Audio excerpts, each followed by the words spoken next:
오늘 보실 말씀은 야고보서 3장 6절에서 12절 말씀입니다.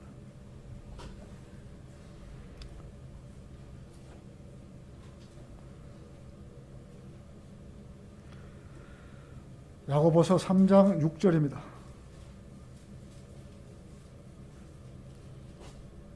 자, 찾으신 줄 제가 받들어 읽겠습니다. 혀는 불이요 죄악의 세상이라.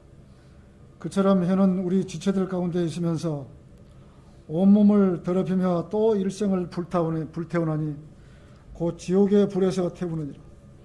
모든 종류의 짐승들과 새들, 뱀들, 바닷속에 있는 것들은 사람에 의해 길들여져 왔으나 혀를 길들일 사람은 아무도 없나니 그것은 억제할 수 없는 악이요 죽이는 독이 가득하도다. 그것으로 우리가 하나님이신 아버지를 송축하고 또 그것으로 우리가 하나님의 모습대로 만들어진 사람들을 저주하느니라. 같은 입에서 축복과 저주가 나오니 나의 형제들아, 이렇게 되어서는 아니 되느니라. 샘이 같은 곳에서 단물과 쓴물을 낼 수 있느냐? 나의 형제들아, 무화과나무가 올리브 열매를, 포도나무가 무화과를 맺을 수 있겠느냐? 그와 같이 짠물과 단물을 다 내는 샘은 없느니라. 잠시 기도하시겠습니다. 기름 부어달라고. 사랑과 자비가 풍성하신 아버지 하나님, 이렇게 주님 전에서 주님 앞에 경배드릴 수 있도록 인도해 주심을 감사를 드립니다. 저희가 무엇이길래 하나님께서는 저희들을 불러주셔서 이 천안 지역에서 불모지 같은 이 천안 지역에서 하나님의 말씀을 선포하고 또 설교할 수 있고 이 말씀을 들을 수 있도록 베풀어 주신 은혜에 감사를 드립니다. 하나님께서 제게 주신 이 말씀이 저 육신의 성향대로 하지 않고 오직 주신 지혜대로 선포할 수 있게 해주시고 가장 쉽게 알아들을 수 있도록 인도해 주시기를 원합니다. 마귀가 이 시간 저희를 틈타지 못하도록 잘 지켜주십시오. 오직 주만이 모든 영광을 받아주시기를 원합니다. 감사드리며 주 예수 그리스도 이름으로 기도드렸습니다. 아멘. 사람의 성향은 가장 정확하게 알아보려면 그 사람과 대화를 하고 말을 들어보면 인격적인 면을 알아볼 수가 있는 것입니다. 사람이 실수하고 가오를 범하기 쉽고 또 그 실수와 가오에도 여러 가지 형태가 있지만은 그런 중에도 자기 혀를 올리는 데 있어서만큼은 실수하지 않는다면 그 사람은 온전한 사람이며 온몸을 제어할 수 있는 사람이고 제어할 수 있는 사람입니다. 타고 다니는 말은 덩치에 비해서 그 입에 물리는 금속 재갈의 크기는 정말 보잘것이 없습니다. 그 길이는 길어봐야 한 뼘 정도 밖에 안 되고 굵기도 아무리 굵어야 손가락 정도밖에 되지 않습니다. 그런데도 이 작은 세막대기 하나로 그 커다란 말의 몸 전체를 자유자재로 제어합니다. 바다의 배는 아무리 큰 배일지라도 그 꽁무니에 달려있는 아주 작은 키 하나로 조정하여 이리저리 마음대로 방향을 바꿀 수가 있는 것입니다. 바람이 어느 방향으로 불더라도 그 바람이 아무리 세차더라도 키잡이가 키를 움직인 대로 배는 거기에 복종하여 방향을 잡기 마련인 것입니다. 옛날 선박은 모든 손으로 조작되어 있기 때문에 키 역시 손잡이가 달려있어 키잡이가 이리저리 조작하며 마음대로 방향을 잡고 있는 것입니다. 이처럼 사람은 세치의 혀도 안 되는 것입니다. 그것을 제어하느냐에 따라 그 사람의 수행하는 일 전체가 성패가 결정이 되는 것입니다. 그런가 하면 건물에 불이 날 때 보면 아무리 그 건물이 크더라도 처음에는 아주 작은 불씨 하나로 화근이 되어 그 건물 전체를 잿더미로 바꿔놓은 화재로 가는 것입니다. 작은 성냥개비 담뱃불 하나로 수만 평에 달하는 광대한 산림을 불바다로 만들어버릴 수도 있는 것입니다. 첫째, 혀를 통제하라. 오늘 야고보서 3장 6절의 말씀에서는 성도가 무슨 일을 한다 하더라도 자기 맡은 책임을 성공적으로 수행하려면 무엇보다도 자신의 작은 혀를 잘 통제하는 법부터 배우더라는 내용입니다. 우리는 무슨 일이든지 척척할 수는 있지만 그 모든 일의 성패는 여러분의 혀가 얼마나 잘 제어하느냐 하는 데서부터 달려있는 것입니다. 말입에 물린 작은 재갈이 말 전체의 몸에 연결되고 배의 작은 키가 배 전체의 덩치를 연결되듯이 새치의 해가 여러분의 몸 전체에 연결되어 총괄함으로써 여러분의 몸을 수행하는데 모든 일들이 매끄럽게 진행이 되느냐 아니면 실수투성이가 되어 실패하느냐 결정되는 것입니다. 자기 혀를 함부로 놀리지 않는다는 것은 곧 말에 실수가 없도록 한다는 뜻입니다. 말에 실수를 하지 않는다는 것은 곧 하나님께서 옳지 않다고 여기시는 것을 말하지 않는 것입니다. 하나님께서 옳게 여기시든지 옳게 여기시 않으시든지 판단하는 것은 그리스도인으로서 거듭난 영적인 사람만이 할 수 있는 일입니다. 다시 말해서 거듭나지 못한 자연인은 무엇이 하나님께서 바르게 하시는지 바르게 하지 않는 것인지 분간하기란 어려운 것입니다. 고린도전서 2장 13절을 한번 보시겠습니다.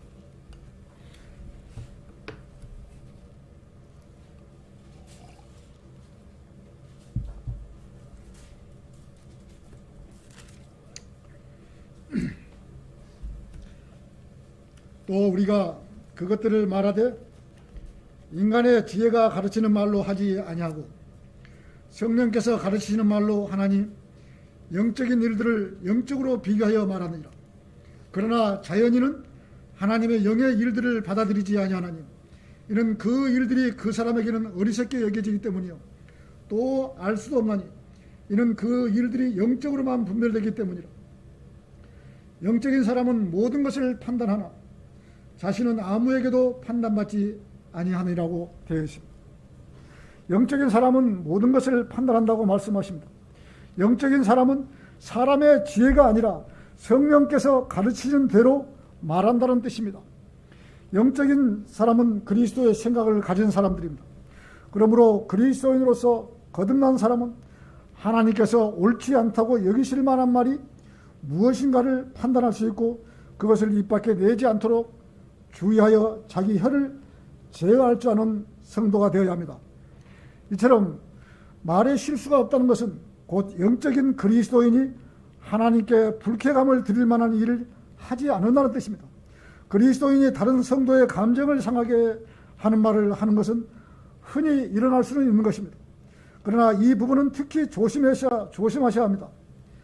성도를 사랑하는 마음이 있고 나보다 더 나은 성도를 보신다면 그렇게 함부로 말을 할 수 있을까요? 성도를 사랑하는 마음이 없기 때문에 다른 성도들에게 함부로 말을 하는 것입니다.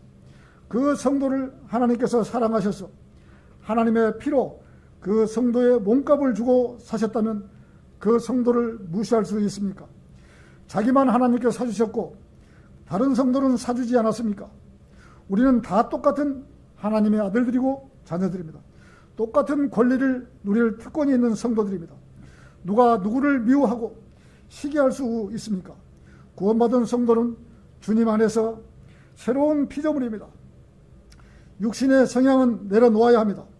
그리스도의 심판석에 가면 그 성도가 세상에 살면서 돈이 많이 있고 얼굴이 예쁘고 명예가 있었고 그런 것이 무슨 소용이 있겠습니까?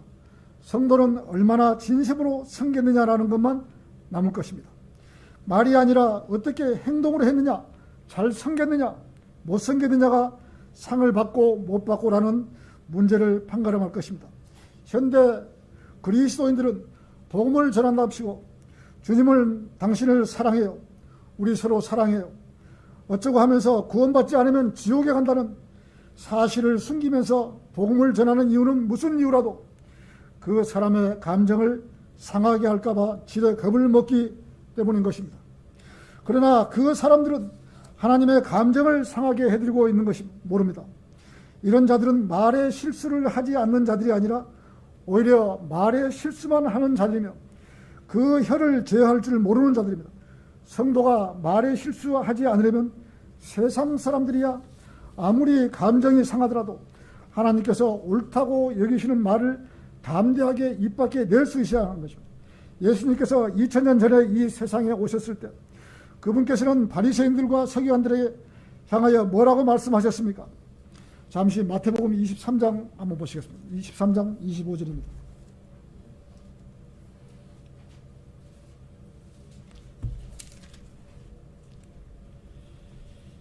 위선자인 서기관들과 바리새인들아, 너희에게 마태복음 23장 25절부터 27절입니다. 위선자인 서기관들과 바리새인들아, 너희에게 화 있으리라. 이는 너희가 잔과 접시의 겉은 깨끗하게 하나 속은 약탈과 방탕으로 가득 차 있기 때문이라. 너희 눈먼 바리새인들아, 잔과 접시의 안을 먼저 깨끗이 하라. 그러면 그 겉도 깨끗하게 되리라.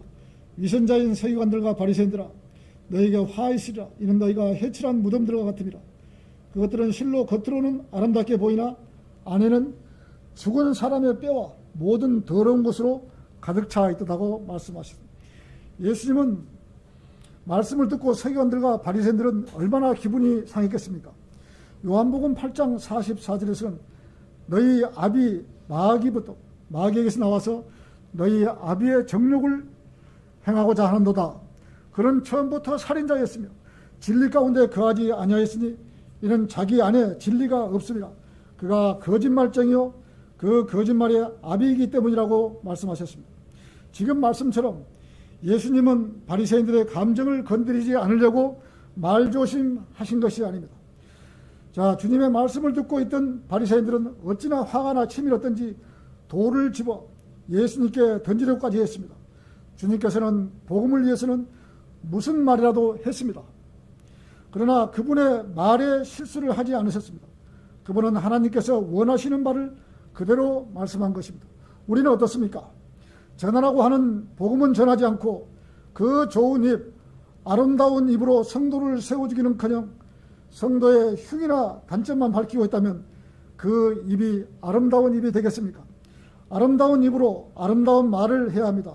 잠언 25장 21절은 적합하게 한 말은 은 그림들에 있는 금 사과들처럼 예쁜 입으로 예쁘게 말을 해야 합니다. 바른 말을 잘하지 못한 성도라도 예쁘게 말을 하려고 노력을 해야 되는 것입니다. 옛날 속담에 말 한마디가 천냥빚을 갚는다는 속담이 있습니다. 우리가 말을 해도 다른 성도는 혹 상처를 받지 않을까, 속상해하지 않을까 잘 생각해서 말을 신중하게 하려고 노력해야 합니다.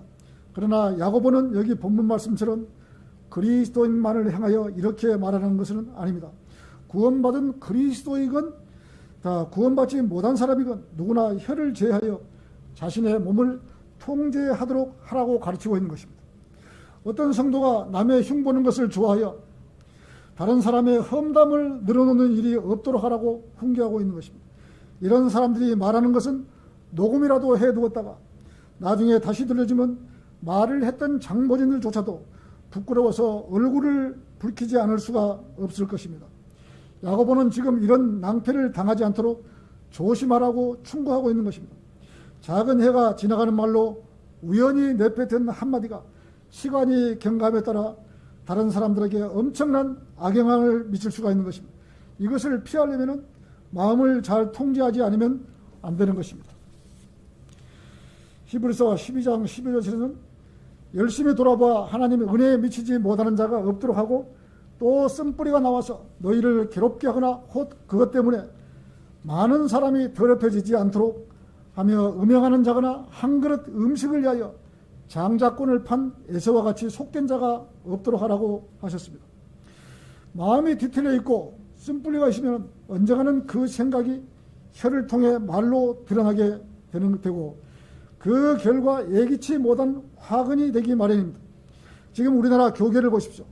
하나님을 믿는다고 말하는 사람들, 소위 목사, 장로, 집사, 감투를 가지고 있는 사람들은 주일날 교회에 나가면 아주 거룩한 것처럼 위엄 있게 설교도 하고 찬송가도 부르고 긴 옷을 입고 권위를 가지고 교회를 운영하고 있습니다. 장로들도 대단한 권력이나 있는 것처럼 권위 있게 또 위엄 있게 교회 생활을 합니다. 돈을 많이 내고 교회에서 성도들에게 대우를 받습니다. 권사들, 집사들 모두 집사님, 권사님, 장로님, 목사님 불러주니 대단한 사람처럼 자기를 세웁니다. 그러나 세상에 나오면 내가 언제 장로였고 권사였는지 집사였는지 또 잊어버리고 세상 돈 버는 일에 집중하고 있는 것입니다.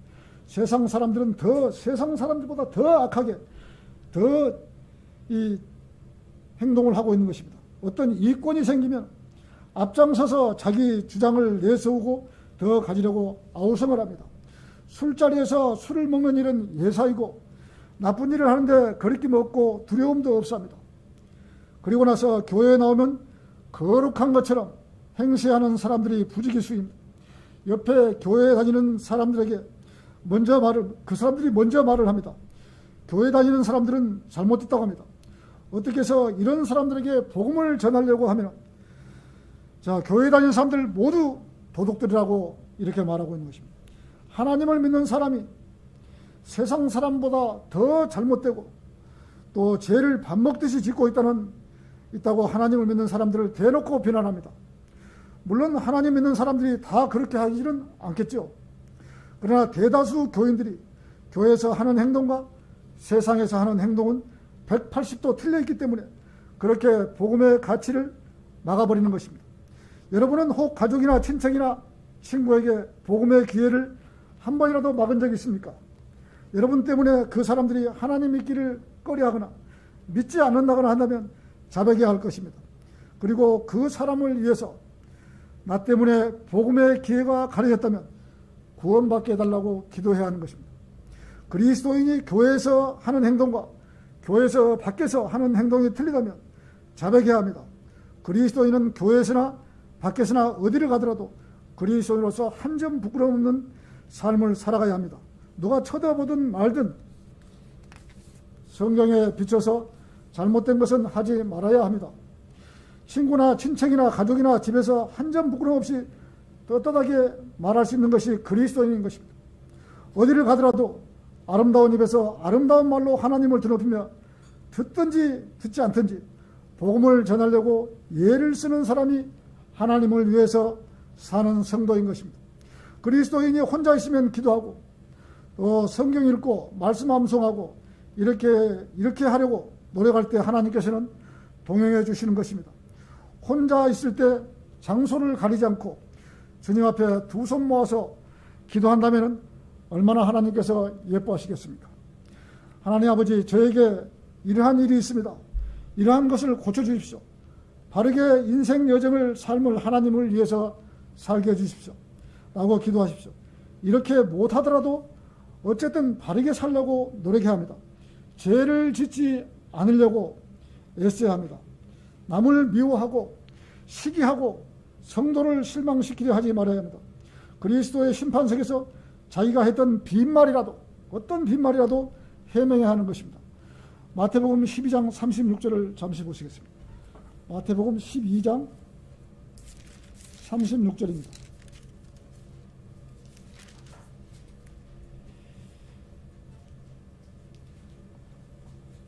그러나 내가 너에게 말하노니 사람이 말하는 어떠한 빈말이라도 심판날에는 그에 관하여 설명하게 되리라고 말씀하신 것입니다. 우리가 세상 살면서 무슨 말을 했더라도 반드시 해명해야 합니다. 아들이 아버지께 잘하려고 무엇이든지 아버지와 상의해서 일을 하고 아버지는 그렇게 하면 아버지는 얼마나 흐뭇하시겠습니까? 아들에게 있는 것 없는 것 다 주고 싶은 마음이 아버지의 마음입니다. 하나님께서도 사랑하는 아들이 하나님께 모든 것을 아뢰이고 묻고 어느 길로 가야 하느냐고 물으면 하나님께서 나쁜 길로 가라고 말씀하시겠습니까? 가장 좋은 길로 인도하시지 않으시겠습니까? 하나님께서는 그러한 하나님이십니다. 기도하면 들어주고 또 행여나 잘못 갈까 봐 염려해주고 바른 길로 가라고 성경에 수많은 약속들을 해주셨습니다. 성도가 하나님께 기도했는데 답변을 해주시지 않을 때도 있는 것입니다. 기도하면 이루어 주신다고 했는데 기도를 했는데 이 길인지 저 길인지 알 수가 없을 때가 가장 혼미할 때입니다. 그때는 하나님께서 성도의 마음에 부담감을 많이 주십니다. 그 부담감으로 본인이 알아야 하는 것입니다. 부담감을 주시는 것은 잘 판단해야 합니다.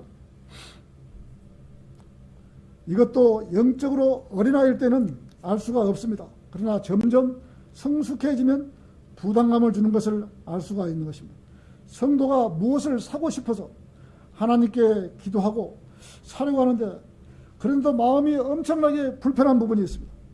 해야 될지 말아야 될지 갈림길에서 범민하다가 에라 모르겠다 하고 계약을 해버리면은 그 부담감으로 하나님 명령을 듣지 않고 했다면은 엄청 고생하는 겁니다. 하나님께서 하시는 일은 평온 가운데서 조용하고 화평 가운데서 이루어지는 것입니다. 잘못 판단하고 잘못했을 때 마음이 불편합니다. 어떤 일을 잘못했을 때 하지 말았어야 될 일을 하면은 마음이 엄청 불편하거든요. 잘못한 것을 알고 뒤돌아보면 꼭 자기 욕심에 이끌려 일을 잘못 저지를 수가 있는 것입니다. 그래서 성도는 매 순간마다 지혜를 달라고 기도해야 되는 것입니다. 우리가 세상에서 살면서 죄를 짓는 것은 자기가 욕심이 없으면 죄를 지을 수가 없습니다. 어떤 일을 자기가 꼭 저 물건을 가지고 싶다든지 저 일을 하고 싶다든지 더 벌고 싶다든지 할 때 자기 욕심에 이끌려서 죄를 짓는 것이지 자기 욕심이 없다면 죄를 지을 수가 없어요. 세상 사람은 누구나 똑같은 거예요. 자기의 욕심에 이끌려서 죄를 짓는 것입니다. 성도가 하나님께 지혜를 달라고 기도하는데 주시지 않겠습니까? 하나님께서는 반드시 지혜를 주십니다. 누구 주시려고 주시지 않겠습니까? 그러나 먼저 하나님께 온 몸을 내어드려야 합니다. 반만 드리고 반은 가져와서 자기가 한다면 하나님께서 그 성도를 쓸 수가 없는 것입니다. 여러분의 물질을 드리라는 것이 아닙니다. 헌금을 돈을 내라는 것이 아닙니다. 여러분의 몸을 하나님께 제일 먼저 드리는 것이 헌신인 것입니다. 성경을 잘 보지 않고 믿지 못할 때는 다 드린다고 하면서 다시 자기 주장대로 살 때가 있는 것입니다. 드렸다가 다시 가져오고 하면서 하나님께 헌신한다고 합니다. 두 번째, 혀는 불이요 제약의 세상이라. 혀는 사람의 몸을 더럽힐 수가 있습니다. 예수 그리스도께서 그렇게 말씀하셨습니다. 예수님께서는 사람의 입으로 들어가는 것이 사람을 더럽히는 것이 아니라 사람의 입에서 나오는 것이 사람을 더럽힌다고 마태복음 15장 17절에서 말씀하셨습니다. 입에서 나오는 것이 악하다고 하신 것입니다. 그래서 우리가 혀를 조심해야 합니다. 우리의 입에서 악한 생각과 음행, 도둑질, 거짓 증언이 나오는 것입니다. 오늘 보셨지만은 구원받은 사람이 형태를 저렇게 해서는 안 되는 겁니다. 구원받은 사람이 어떻게 저런 형태를 할 수 있습니까? 분명 구원을 받지 않았기 때문에 저런 마음이 나오는 것입니다. 그런데 고린도전서 3장 17절에서는 만일 누구든지 하나님의 성전을 더럽히면 하나님께서 그 사람을 멸하리라고 했습니다. 이는 하나님의 성전은 거룩하며 너희는 그 성전이기 때문이라. 우리의 몸을 성전이라고 했습니다. 구원받은 성도들은 성령님이 내주하시고 계시기 때문에 우리의 몸이 성전인 것입니다. 그래서 우리가 교회를 성전이라고 말하지 않고 예배당이라고 말합니다. 예배당이라고. 우리 구원받은 성도들이 성전이고 성령님께서 내 안에 계시기 때문에 이 몸 안에가 성전입니다. 두세 사람이 함께 모인데도 나도 함께 하신다고 했었거든요. 그래서 우리가 이 모이는데 성령님이 함께 해주시고 하나님의 은총이 우리를 베푸는 것입니다. 이 안에 성령님이 많이 계시고 우리 각 사람마다 계시고 하나님께서 우리에게 영광을 받아주시는 것입니다. 성전을 잘 관리하고 또 그리스도께서 오실 때까지 책망할 것이 없게 보존되기를 하나님께 기도하라고 데살로니가전서 5장 23절에서 말씀하신 것입니다. 건강도 챙기고 몸에 맞는 음식도 먹고 건강한 운동도 해서 건강한 몸으로 우리의 육체를 보존해야 하는 것입니다. 우리의 몸은 우리의 혀로 더럽혀질 수가 있습니다. 우리가 해서는 안 될 말 입 밖으로 내지 말아야 합니다. 매우 주의하지 않으면 안 되는 것입니다. 도저히 지킬 수 없는 약속이라면 우리 혀가 부주의하게 약속을 해버리지 않도록 붙잡아 매야 되는 것입니다. 성도가 결혼식을 올리면서 줄에 서신 분이 신부는 남편을 일생 동안 사랑하고 복종할 것을 하나님 앞에서 가족과 내빈 앞에서 서약하시겠습니까? 라고 물을 때 신부는 확실하게 대답을 해야 합니다. 복종하지도 않고 사랑하지도 않으려면 내 소리를 하지 말아야 합니다.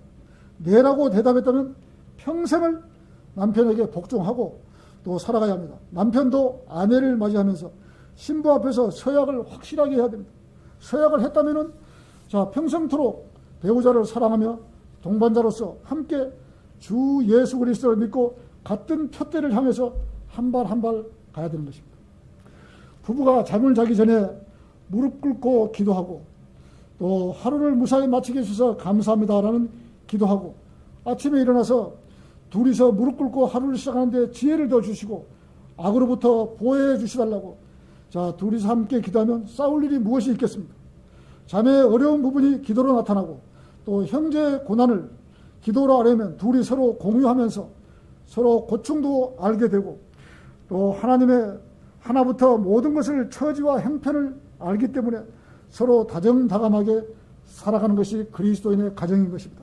그래서 부부가 따로따로 몸을 더럽히지 않고 주님께서 원하시는 건강을 주님 오실 때까지 보존해야 하는 것입니다. 자기 몸을 잘 관리하지 못하면 하나님께 죄를 짓는 것입니다. 고린도전서 3장 17절에서는 만일 누구든지 하나님의 성전을 더럽히면 하나님께서 그 사람을 멸하시리라. 이는 하나님의 성전은 거룩하며 너희는 그 성전이기 때문이라고 말씀하셨습니다. 우리의 몸은 성전입니다. 관리를 잘해야 합니다. 성경 말씀을 가볍게 여기시면 하나님께 죄를 짓는 것입니다. 만약 여러분이 실수로 혀를 잘못 사용하여 다른 성도에게 고통을 주었다면 바로 그 성도에 가서 사과하기를 주저해서는 안 되는 것입니다. 내가 말하고 보니 자매님 말한 것이 잘못된 것이니 제가 자매님께 사과드립니다. 용서하시고 깨끗이 잊어버리시기 바랍니다. 라고 깨끗한 사과를 한다면 자신의 혀에 대한 책임을 질 줄 아는 훌륭한 그리스도인 것입니다. 오늘은 토요일입니다. 라고 말했을 때 자매님 오늘은 토요일이 아니고 주일날입니다. 라고 수정해 주는 것과 똑같은 것입니다. 그 자리에서 참 토요일이 아니고 오늘은 주일이었군요. 이렇게 인정하면 되는 것입니다. 서로가 서로를 용납해 줘야 되는 것입니다. 이렇게 해서 잘못 말한 것을 바로 잡는 일은 자신의 혀가 평소에 실수하지 않도록 단련시키는 아주 좋은 방법인 것입니다. 이런 일을 서로 사랑하며 이해하는데 감정을 풀지 못하고 자기가 무엇인데 남을 훈계시키다고 감정을 가진다면 그 사람은 하나님의 사랑을 알지 못하는 것입니다. 빌립보서 2장 3절에서는 어떤 일도 다툼이나 허영을 따라서 하지 말고 오직 생각의 겸손함으로 남을 자신들보다 존중하라고 했습니다. 빌립보서 2장 12절에서는 그러므로 나의 사랑하는 자들아 너희가 항상 복종했던 것처럼 내가 있을 때뿐만 아니라 내가 없는 지금도 더욱 두려움과 떨림으로 너희 구원을 온전히 이루라고 했습니다. 여기에 구원을 온전히 이루라고 하니까 사람들이 질문을 많이 하거든요. 구원을 한번 받았으면 말지 왜 또 구원을 또 이루라냐고 이런 질문을 많이 하는 것입니다. 성도는 서로 복종해야 합니다. 구원을 온전히 이루라는 뜻은 그 뜻은 구원받은 사람답게 서로 복종하라는 뜻이에요. 이 문맥상으로는 서로 복종하라는 뜻입니다. 주의 만찬식을 할 때에도 깨끗한 마음과 순수한 마음으로 주의 만찬식에 임해합니다. 주의 만찬식과 침례식은 주의 명령입니다. 구원받은 성도가 주님의 몸을 찢기심과 피 흘리심과 부활하심을 잊지 않고 기억하라는 뜻입니다. 평생 예수님이 십자가에 달려서 피 흘리시고 죽으시고 장사된 이 사실을 잊지 말고 만찬식을 거행하라는 것입니다. 주의 만찬식 전에 성도 서로 간에 불화가 있든지 조그만 감정이나 쓴뿌리가 있다면 주님께 자백하고 그 성도에게 깨끗하게 사과하고 주의 만찬식에 참여해야 되는 것입니다. 그렇지 않고 서로 간에 쓴뿌리가 있으면서 주의 만찬식에 참여하면 자기 몸에 죄를 짓는 것입니다. 고린도전서 11장 28절에서는 주의 만찬식에서 사람이 자신을 살펴보고 나서 그 빵을 먹고 그 잔을 마셔야 하리니 이는 주의 몸을 분별하지 못하고 합당치 않게 먹고 마시는 자는 자신의 저주를 먹고 마시는 것이기 때문이라고 했습니다. 이 때문에 너희 가운데서도 많은 사람이 약하고 병들었으며 상당수가 잠들으니라고. 그때 고린도 교회 상황으로서 이렇게 주의 만찬식을 분별 없이 먹으면 자기 몸에 죄를 짓는 것입니다. 그래서 어떤 제가 죄에 연루되었거나 지금 죄가 진행 상태거나 이럴 때는 서로 간에 이 쓴뿌리가 있거나 만찬식 하기 전에 가서 형제님 내가 지난번에 말했던 것이 용서해 주시라고, 자매님 용서해 주시라고 이렇게 화해를 하고 나서 주의 만찬식에 참석해야지, 이 사실을 안고 그대로 죄를 갖고 있으면서 남을 미워하는 그 죄가 있으면서도 주의 만찬식을 한다면 자기 몸에 죄를 짓는 것입니다. 세 번째, 혀를 길들일 사람 아무도 없나니. 야고보서는 그 내용이 기록적으로 대환란 시대에 적용하지만 그렇다고 해서 야고보서에 언급되는 내용들을 어느 특정한 시대에 교리로만 분류해 놓을 수가 없는 부분입니다. 어떤 내용들은 시대를 초월해서 모든 사람에게 보편적으로 적용되는 내용들을 이야기하고 있습니다. 오늘 본문에서는 모든 동물들은 사람의 손에 의해 길들여져 왔습니다. 그러나 사람의 혀를 길들일 사람은 아무도 없다고 했습니다. 그것은 억제할 수 없는 악이요 죽이는 독이 가득하다고 했습니다. 우리는 수원역에서 설교를 할 때 암송 구절을 제일 처음 암송한 구절이 이 구절이었습니다. 수원역에서 약 한 10년 이상 거리설교했는데 우리가 제일 먼저 암송한 구절이 고린도전서 11장 31절 32절입니다. 한번 보시겠습니다. 고린도전서 11장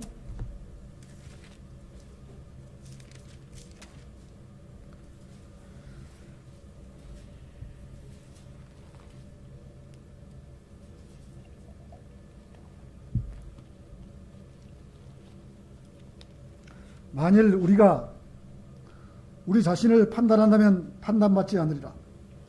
그러나 우리가 판단을 받는 것은 주께 징계를 받는 것이니 이는 우리로 세상과 함께 정죄받지 않게 하려 함이라고 했습니다. 우리는 우리 자신을 판단해야 합니다. 과연 내가 한 일이 잘한 일인지 아니면 잘못한 일인지 판단을 해야 합니다. 그것도 성경에 비춰보고 양심에 호소해보고 상식에 어긋나지 않았다면 잘한 일인 것입니다. 그러나 32절에서는 우리가 판단받는 것은 주 예수께로부터 징계를 받는 것이라고 하셨습니다. 우리가 무슨 일을 했다 하더라도 잘한 일이든지 못한 일이든지 판단을 받는다는 것은 주께로부터 징계를 받는다고 수원역팀은 전체가 다 그렇게 하고 있습니다. 잘했든 잘못했든 판단받지 말자.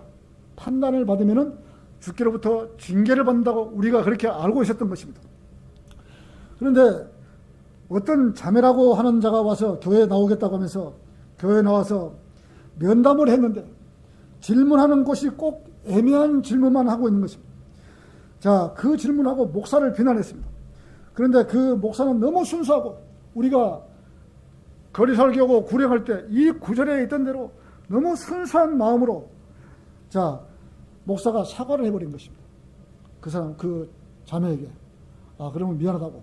잘했든지 잘못했든지 목사가 비난받은 일을 했으니까 잘못했다고, 미안하다고 사과를 해버린 것입니다.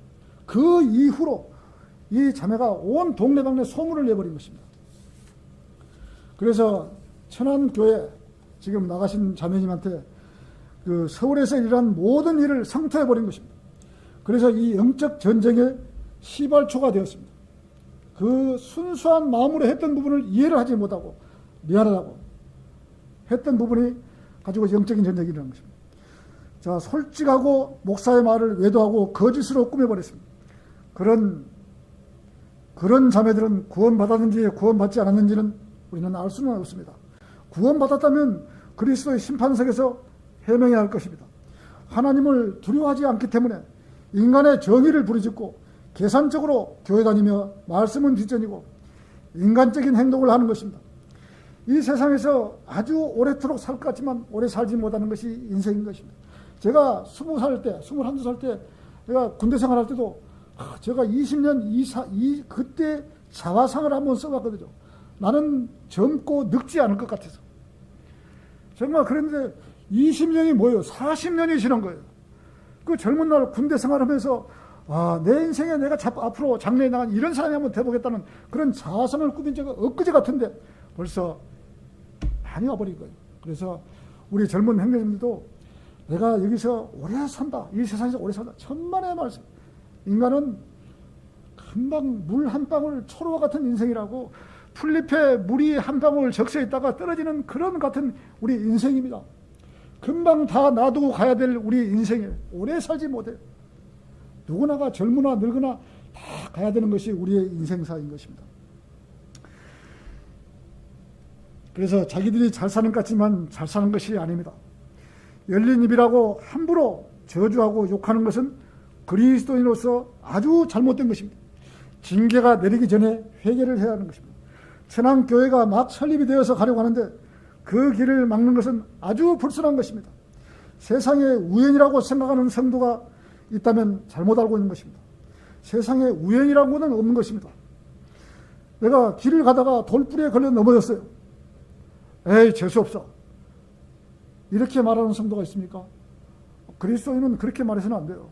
하나님 제게 무엇을 주시려고 이렇게 길에 넘어지게 만들었습니다. 가장 좋은 것을 주시랍니까? 아니면은 제가 그 뒤를 돌아봐야 돼요. 내가 이런 것을, 그래서 넘어뜨렸군요. 죄송합니다. 이렇게 자기를 뒤를 돌아봐야 되는데 뒤를 돌아보지 않고 우선 재수 없다고 말하는 사람은 그리스도인이 아닌 것입니다. 자, 지금 태동하는 하나님의 교회에서 허락하신 교회의 반기를 들면서 자기들이 하는 일이 아주 잘한 일이라고 생각합니다. 무서운 하나님을 모르기 때문에 이런 일을 일으키는 것입니다. 하나님께서 가만히 놓아두시지 않습니다. 반드시 징계를 받는 것입니다.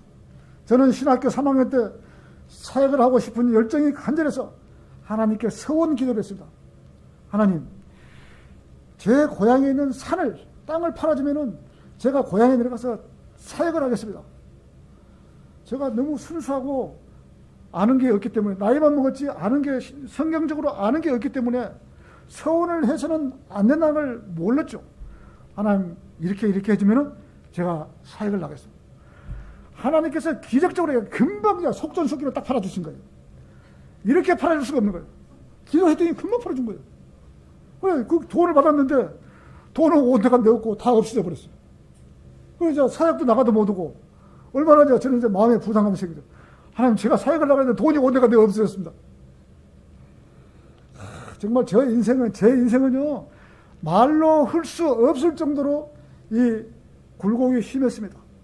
가장 탑에서도 살아보고, 가장 낮은 바닥에서 살아보고, 그것 때문에 제가 사업하다가 이 IMF 때 잘못돼가지고, 정말 인생의 탑을 살아야 되는데, 바닥에서 한동안 우리 자매가 고생을 했습니다. 제가 많이 후회를 하죠. 잘못 살았기 때문에. 그렇기 때문에 제가 어떤 인생의 어떤 그런 것을 많이 공부를 했어요. 돈 한 푼 없이 방화동교회에 와가지고 돈 1,000원짜리가 없어서 콩나물 못 살 때도 하나님 어떻게 했으면 좋겠습니까? 제게 직장을 주셔야죠. 그래야 제가 공부를 해야 되지 않겠습니까? 공부를 하게 해주십시오. 내가 기도하면은 하나님께서 즉각 들어준 거예요. 하나님, 내가 맹세히 그래도 1년에 몇백억을 주물르고 공사를 한 사람인데 맹세히 내가 1,000원짜리를 헌금을 해야 되겠습니까? 하나님, 나 돈 주십시오. 그래야 내가 헌금할 거 아닙니까?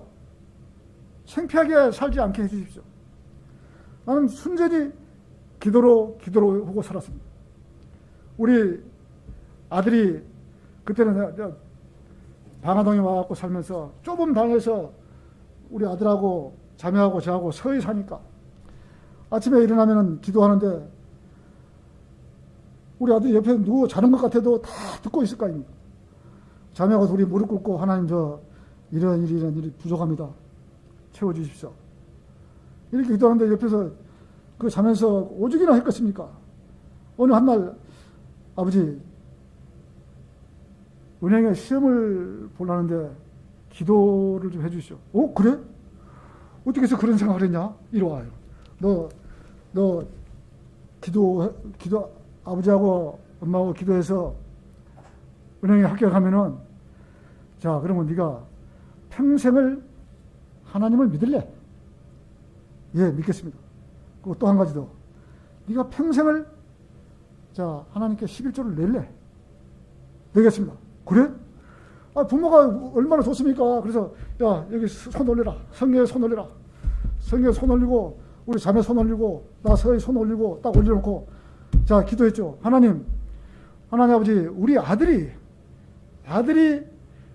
자 직장에 넣어주면은 평생을 그렇게 살겠다고 이렇게 서원 기도를 했습니다. 들어주십시오. 그날 기도를 많이 했거든요. 하나님께 첫 시험 보자마자 넣어줬거든요. 하나님께서 주신 직장 아니고 무엇이겠습니까? 그래서 지금까지도 바르게 우리가 또 아들 위해서 기도하고 바르게 사니까 얼마나 좋습니까? 그래서 참 이런 부분을 기도로 지금까지 제가 살아왔거든요.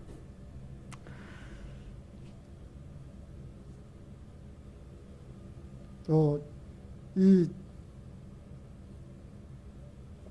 순천 성경 침례교회도 참 제가 자랑인 것 같습니다만 제가 하나님께서 해주셨지만 모든 걸 다 이루어주셨지만은 그 들어가는 그 진행 절차는 순천 성경 침례교회를 내가 나가고 싶어서 성도를 모으고 다 해가지고 교회를 설립을 했었거든요.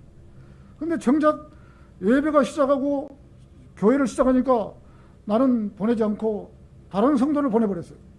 얼마나 하나님께서 내가 서원 기도를 했는데 하나님께 나를 보내주시지 않는 것 같다 하고 거기서 내가 자포자기를 했죠.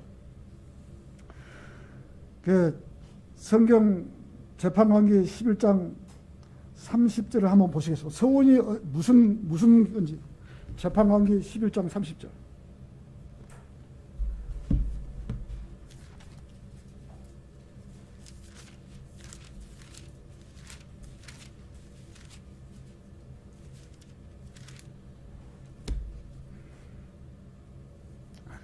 지금 입다가 이 서원을 한 부분이거든요. 입다가 주께 한 가지 서원을 하여 말하기를 만일 주께서 틀림없이 암몬 자손을 내 손에 주시면 내가 암몬 자손에게서 평안히 돌아올 때 나를 맞이하러 내 집 문에서 나오는 것은 무엇이든지 반드시 주의 것이 되리니 내가 그것을 번제로 바치리다 라고 이 입다가 서원을 한 거예요. 저도 마찬가지로 이 땅을 팔아주면은 제가 사역을 나가겠습니다. 그런 걸 해버린 거예요. 서원을 해버린 거예요. 이 뒤를 한번 집에 가서 한번 읽어보십시오. 입다가 했던 것을. 그래서 입다도 주님께 잘못 서원을 해서 전쟁에서 이기고 돌아왔을 때 자기 집 대문에서 처음 나오는 것은 무엇인지 번제로 드린다는 어리석은 서원을 해버렸기에 자기 딸을 제물로 드렸던 것입니다. 그때만 해도 서원을 잘못했을 때 이 죄를 씻는 제사가 있었습니다. 레위기 27장 1절에서 4절은 만일 여자면 너희 정한값에 30세겔이라고 했어요. 30세겔을 돈을 바치면 되는 거예요. 근데 그 사실을 모르는 거예요. 입다가.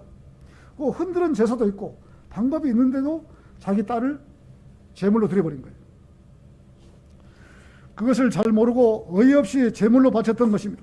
성도는 절대로 대가를 기대하면서 하나님께 서운 기도하지 말아야 합니다. 하나님께서 성도의 조건부 기도를 원치 않으십니다. 이렇게 해주시면 하나님을 잘 믿겠습니다. 또 이번 일만 해주시면 하나님께 헌신하겠습니다. 이렇게 해서는 안 되는 것입니다. 저는 그 이후에도 사역에 넣어달라고 기도하고 많은 노력을 했지만 헛수고였습니다. 몇 년 전에는 김경환 목사의 하나님의 사랑, 저 하나님 뒤에 하나님의 사랑이시라 책자를 제가 인쇄소에 부탁을 해서 10,000부를 찍어서 그 뒤에 제 전화번호를 찍어서 제 고향의 아파트마다 10,000세대에게 하나님은 사랑이시라라는 책자를 돌렸거든요. 혹시나 하나님을 제대로 믿고 싶은 그런 성도가 있을까 싶어요. 그러면 전화 오면은 가서 교제하고 어떻게 또 이 사역을 좀 해볼까 싶어서. 근데 그것도 하나님께서 길을 막아버린 거예요. 저에게. 그 다음에는 제가 모시고 있던 목사님께 제가 고향의 낙항에서 구령하고 설교하면서 살겠느라고 상담했더니 처음에는 그렇게 하라고 했어요. 목사님 제가 고향의 낙항에서 거리 설교하고 구령하고 하나님께서 사람을 주시면은 교회를 하고, 그렇지 않으면 자 살겠습니다. 그렇게 하라고. 그렇게 하라고 해놓고 저는 또 이 고향에 가서 80평 되는 그 강당을 얻었거든요. 그 안에 이제 집도 있고 강의실도 있고, 그러면 한번 해보겠다 하고 이제 500만 원을 성금을 걸어놓고 왔는데 어느 정도 있다가 목사님이 부르는 거예요. 가면 안 되겠다고. 왜 안 됩니까? 무조건 나가지 말이에요. 그래서 500만 원 그대로 뛴 거예요, 제가. 거기다가. 이제는 하나님께 제 인생의 사역을 주지 않는다는 것을 알고, 이래도 안 되고, 저래도 안 되고, 이 자리는 내가 끝이다. 해서, 제가 창피한 이야기로 색소폰하고 클라리넷을 갖다가, 그래서 내가 빠진 거예요. 이제 다 안 되니까. 그래서 음악에 빠지고, 그렇게 했던 거죠. 이제는 하나님께서 제 인생에 사역을 주지 않는다는 것을 알고 현실에 안주하며 살아왔는데, 목사님의 음행 사건이 있고 나서 그 교회를 나왔을 때 제가 17년 동안 섬겼고 그 교회를 와서 추례를 시킨 거예요. 추례도 아주 비겁하게 추례를 시킨 거예요. 자, 생명침례교회 왔는데 저는 천안 생명침례교회 설교자로 나가라고 하는데 저는 도저히 자신이 없었습니다. 준비되지 않았고, 내가 여기 나가려고 생각도 단 1%도 생각도 해본 적이 없고, 나는 못 나간다고, 나는 안 한다고. 계속 나가라는 거예요. 사람이 들은 것도 한두 번이지 계속 부담감을 주고, 자, 당신이 그래도 젊었을 때부터 계속 사역을 나간다고 하나님께 기도했지 않냐고. 내가 기도했다고. 근데 왜 여기 준비가 되는지 안 나가냐고. 어떻게 할 말이 있어야죠. 자, 그러다가 제가 순종을 한 것이죠. 자, 그러면 내가 나가야겠다. 그러나 하나님께서 저는 하나님께 제가 늦은 나이에 사역을 시작했으니 저에게 2배의 지혜를 주십시오. 2배를 지혜를 줘야만이 내가 설교하고 가르치고 똑같이 이렇게 믿음을 할 거 아닙니까? 2배를 주십시오. 제가 기도한 부분이 그거예요. 남들보다 더 많은 지혜를 주십시오.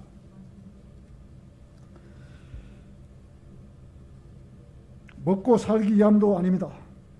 또 목사라는 명칭을 바꾸자 하는 것도 아닙니다. 오로지 순수한 마음으로 지난 17년의 시간 동안 바른 말씀으로 공부했고, 또 바른 진리를 깨우치고 이 나라가 이렇게 돼서는 안 된다는 것을 알았기 때문에 할 수만 있다면, 혹 주님께서 조금 늦게 오신다면 이 진리를 아는 후배들이 많이 생겨나서 이 나라의 바른 말씀을 선포하는 설교자가 태어나서 지역 곳곳에 제대로 전하는 교회가 더 많이 생겨난다면 저는 사역에 성공한 것입니다. 그래서 이 교회 젊은 사람들이 세상의 일도 좋고 다 하지만 진리를 알고 공부를 해서, 자, 누구보다도 얼마 있지 않으면 주님께서 오실 텐데 이 말씀을 공부하고 거리 설교하고 구령하고 또 어느 지역에서 설교자로 와달라 그러면 부담 없이 가서 설교하고 가르치고 누구나가 다 해야 되는 것입니다. 여기는 목사라는 그런 설교자라는 직분이 나이가 젊고 많고가 상관이 없습니다. 누가 와서 설교해달라면 가야 되고 또 구령해달라면 해야 되고 이런 부분이 있습니다.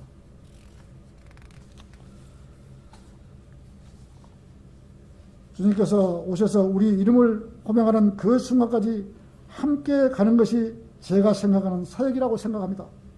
얼마나 감사하게 선한 생명침례교에서 바른 목자가 태어나고 바른 거리 설교자가 또 설교하고 바른 사역을 하기 원하는 성도가 많이 태어난다면 가장 많은 복을 받은 자일 것입니다. 교회사를 보면, 제가 아까 성경 공부 시간에도 이야기했습니다만, 교회사를 보면 2000년 기간 동안 사도 바울 이후로 하나님을 바로 믿고 바른 교회를 운영하면서 반드시 바른 교회를 운영하면 반드시 배교의 물길이 타기 마련이에요. 어떤 교회도 이 바른 복음이 30년, 작게는 30년, 20년도 간 데가 있어요. 30년, 길게는 50년 더 이상 복음이 진전이 하는 거예요. 왜? 그 담당 목사가 배교를 하는 것이다. 마음이 돈이 많이 벌리고 또 성도가 많아지고 오면은 당연히 배교의 물길을 타는 것입니다. 우리나라의 큰 교회치고 배교의 물길을 타지 않는 교회가 어디 있습니까? 다 마찬가지예요. 성경대로 믿는다고 하면서도 배교의 물결을 타는 거예요. 지금까지 2000년, 아까도 이야기했지만은 2000년 기간 내내 동안 이 사실이 계속 반복이 되는 거예요. 30년 주기, 40년 주기, 50년 주기로 또 복음을 전하다가 이 사람들이 나와서 처음에는 아주 잘하면은 하나님께 복을 주시고 사람이 점점 불어나고 돈도 불어나고 막 교회도 커지고 그래요. 그러면 또 3, 40년 가면 담당자가 배교를 하는 거예요. 목사가. 그러면 또 복음은 떠나서 다른 교회로 가는 거예요. 그 떠날 때 사람이 많이 나가냐? 그게 아니에요. 소수의 사람들, 몇 사람이 이 진리를 지키겠다고 나오는 거예요. 나와서 이렇게 우리처럼 이렇게 처음에 아주 적게 시작해서 바른 진리로 정말 군더더기 없이 오직 하나님의 말씀으로 자 어떤 뭐 이익을 보려고 하는 것이 아니고 하다 보면은 하나님께 힘 주시고 지혜를 주시면은 교회가 점점 커지는 거예요. 그래서 지금까지 이 교회사를 보면은 6천년 동안에 바울 사도 이후로 계속 오면서 좀 커지면 카톨릭과 손잡아 버리고 또 교회 크게 건물 짓는데 가버리고 그래서 다르게 실행하려는 사람들이 도나티스트, 몬타니스트, 네스토리안, 폴리시안, 보고밀, 카타리, 왈덴시안 이런 재침례 교도 성들이 이런 성들이 나오면서 박해를 계속 받고 살아온 거예요. 이 사람들이 맥이 이어졌기 때문에 성경이 바른 성경이 태어난 거예요. 카톨릭에서는 신의 사본과 바티칸 사본 그 가짜 사본들만 이어지는데 정말로 이런 맥을 통해서 위클리프 성경, 틴데일 성경, 자 제네바 성경, 비숍 성경, 디오다치 성경, 올리베탄 성경 이런 정말로 하나님께서 하신 성경들을 번역한 사람들이 태어난 거예요. 그러면 이 성경이 번역되기 전에 1611년 전에 그러면 성경이 없었냐? 있었어요. 자, 구시리아 역본, 구라티나 역본, 고토 역본, 에디오피아 역본, 이 그루자 역본, 스라브 역본, 역본들이 7가지나 다 있었어요. 그 성경을 성경대로 맥을 이어오는 사람들이 성경을 번역을 해서 지금 우리에게 지금 이렇게 다른 성경인 킹 제임스가 지금 전해 내려올 수 있었던 거예요. 우리는 정말 그 사람들을 감사해야 돼요. 그 사람들이 소수의 사람들이 바른 성경을 번역해서 지금까지 우리에게 맥을 이어왔고 우리가 이 바른 성경을 볼 수가 있었던 거예요. 얼마나 감사한 일입니다. 대한민국에 진짜 성경이 들어왔다면 왜 이 나라가 6.25 전쟁이 일어나고 이렇게 비참하게 살겠습니까? 자, 150년 전에 김대건 신문에서 강화도로 성경이 들어올 때 성경이 진짜 성경이 들어왔다면 왜 이런 비참한 일이 대한민국에 일어나겠습니까? 가짜 성경이 들어왔기 때문에 가짜가 판을 쳐버린 거예요. 우리는 절실히 알고 이 사실을 알고 가야 돼요. 아, 배교의 물결은 반드시 일어난다. 그 소수의 사람들이 바르게 진리를 믿으려고 한 사람들이 있다. 이 사람들이 다시 또 오고 또 계속 이렇게 전파되는 그런 것이죠. 우리는 그 중에 지금 성경대로 맥을 이어온 사람들이에요. 제가 어떤 이익을 보려고 정말 그러면 저는 나쁜 사람이죠. 하나님께 욕먹죠. 제가 하나님께 서원해서 자 지금까지 길을 막았는데 지금은 제가 하기 싫어도 자 하나님께서 길을 열어주셨다. 이 길이 하나님께서 가는 길이라 그러면 길을 열어주실 것이고 하나님께서 야 네 그 가는 길은 네 길이 아니야. 그러면은 길을 막아주실 것입니다. 저는 후회 없습니다. 여기 와서 여기서 반대하고 나간 사람을 또 다 그 사람이 정말로 구원받았으면 저렇게 해서는 안 되는 거죠. 이 교회가 지금 어떤 교회라는 걸 모르고 저렇게 반대를 하면 안 되는 거죠. 우리가 제가 여기서 사역하는 날 동안에 하나님께서 길을 열어주시면 가는 것이고 자 네가 하는 게 아니다. 잘못했다 그러면 길을 막을 거 아닙니까? 그러면 하시라도 제가 내려올 용의가 있습니다. 우리는 그렇게 알고 지금 우리가 이 가는 길이 전 세계적으로 럭크만의 후예들처럼 가장 정확한 길이라는 것을 알고 가야 돼요. 자부심을 갖고 가야 돼요. 이 길이. 그렇게 알고 살아가야 되는 것입니다. 우리나라에도 제가 다녔던 교회를 한번 보십시다. 처음에는 바른 말씀을 번역했고 럭크만의 주석서를 번역을 해서 바르게 진리를 가르쳤습니다. 그러나 그 교회도 배교의 물결이 넘쳐서 목사의 음행 사건과 많은 부작용이 생겨났습니다. 또 교회를 크게 지어서 돈이 부족하니까 돈 버는 일에 교회가 혈안이 되어버린 것입니다. 돈이 들어오면 빚 갚는 일을 하다 보니 11조 봉투에 이름을 적으라고, 헌금 봉투에 이름을 적으라고, 성경 공부하는데 1박 2일에 8만 원씩 해가지고 매주마다 강화도에서 공부를 가르치는 거예요. 돈 버는 일에 지금 혈안이 되어 있습니다. 말씀은 뒷전이고 어떻게 해서 돈을 벌까 이런 궁리밖에 하지 않는 것입니다. 강단에서 주님 오신다고 선포를 하고 뒤에서는 돈을 벌려는 궁리를 하고 있으니 교회가 제대로 하나님 믿는 일에 전념할 수가 있겠습니까? 저는 그래서 틀린 교회에서 성별한 것입니다.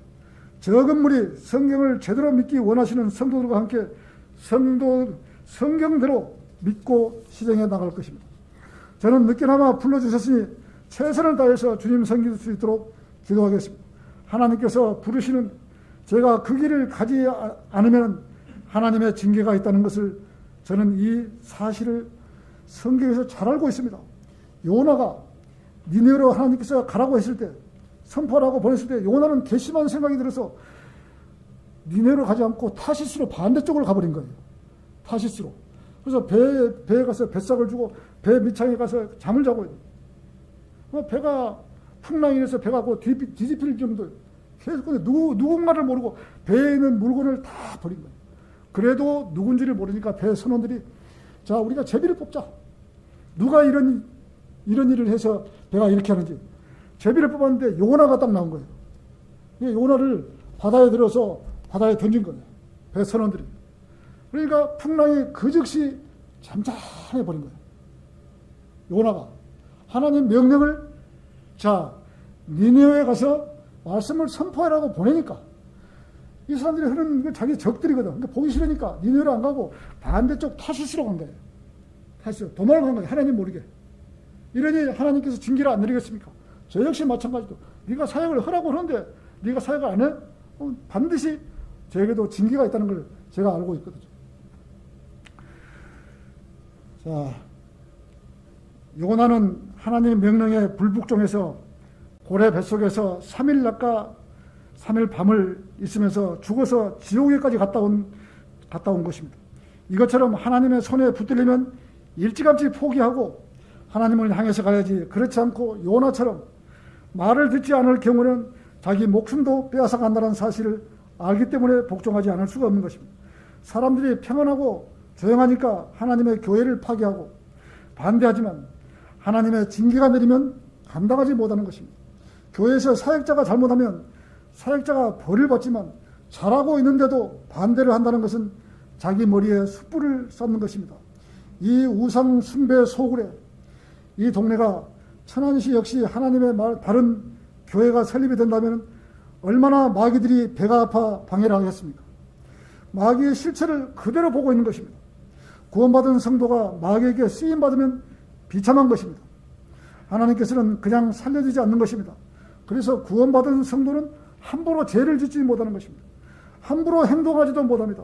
어찌되었든 교회가 설립이 돼서 바른 길로 가려고 하면 방해하는 것입니다. 오늘의 결론은 자기의 세치의 혀를 아주 조심해야 합니다. 같은 자리에 없는 형제자매의 흠을 본다거나 욕을 한다는 것은 그리스도인으로서 아주 잘못된 것입니다. 사람이 말에 실수가 있지만 실수하지 않으려고 노력도 해야 합니다. 예쁜 입으로 예쁘게 말을 해야 합니다.